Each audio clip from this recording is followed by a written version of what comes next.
तो मैं हूँ विजय लक्ष्मी, आप लोग को अपने चैनल में स्वागत करती हूँ। एक प्यारा सा तीज का गीत सुनाने जा रही हूँ। आप लोग मेरे चैनल को लाइक करें, सब्सक्राइब करें, कमेंट करें, फुल वॉच करके सुने। जय श्री राम।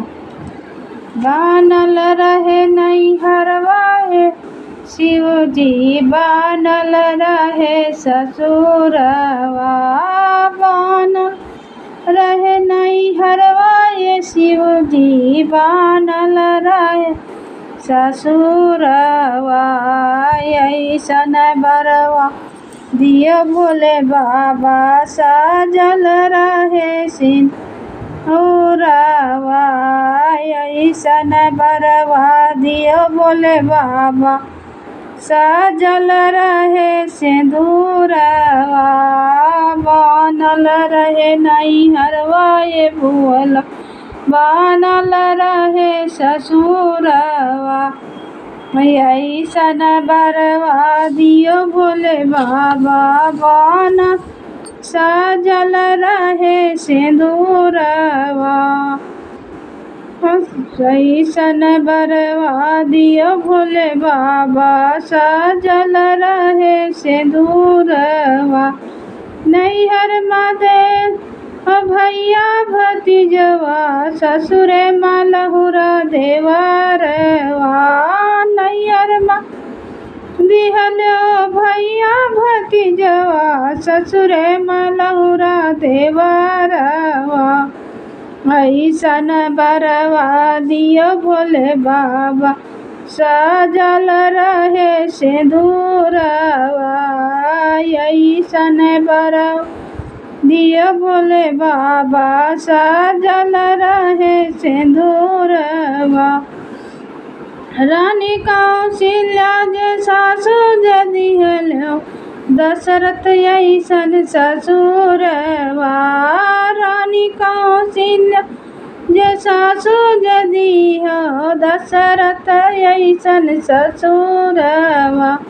ऐसन बरवा दियो भोले बाबा, साजल रहे सिंदूरवा।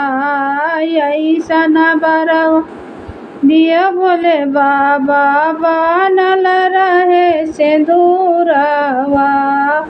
ऐसन बरवा दियो भोले बाबा, साजल रहे सिंदूरवा। बानल रहे नैहरवा भुवला, बानल रहे ससुरवा। ऐसन बरवा दियो भोले बाबा, साजल रहे सिंदूरवा। ऐसन बरवा दियो भोले बाबा, साजल रहे सिंदूरवा। लव कुश जैसन बेटा जे दिहो, सीता जैसन बेटी अवा। लव कुश ऐसन बेटा जे दिहो, सीता जैसन बेटियवा। ऐसन बरवा दियो भोले बाबा, साजल रहे सिंदूरवा। ऐसन बरवा दियो भोले बाबा, साजल रहे सिंदूरवा। बानल रहे नैहरवा भुवला, बानल रहे ससुरवा। ऐसन बरवा दियो भोले बाबा, साजल रहे सिंदूरवा। ऐसन बरवा दियो भोले बाबा, साजल रहे सिंदूरवा।